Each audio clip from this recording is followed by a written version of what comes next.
அண்ணா அண்ணா இருக்கலண்ணே அண்ணா அண்ணே சாமான் வாங்க வந்திருக்கண்ணே அண்ணா எங்கண்ணா நீ சாப்பிட்டம்பா. என்னண்ணே இப்படி கடையை போட்டு நீங்க வாட்டுக்கு போயிட்டியே இந்த மாதிரி எல்லாம் இருப்பாங்களா? யாராவது வந்து எதாவது எடுத்துட்டு போயிட்டா என்ன பண்ணுவிய? அதெல்லாம் மேல இருக்கிறவன் பாத்துக்குறோம்ப்பா.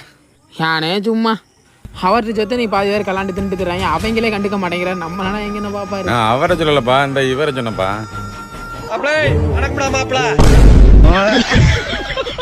அண்ணே இந்த இதுல 2ண்ணே, இது ஒரு 10, இது வந்தா இதுல 1, 50, 60, மொத்தம் 320 ரூபாப்பா. சென்ட் ஆயிடுச்சுண்ணா. சரிப்பா. ஏண்ணா இது வந்துட்டு ஆன் பண்ணாவே ரெக்கார்ட் ஆயிருமா? 2 நாளா ரிப்பேரு, மெக்கானிக் கூப்பிட்டா வரவே மாட்டேங்கிறேன்.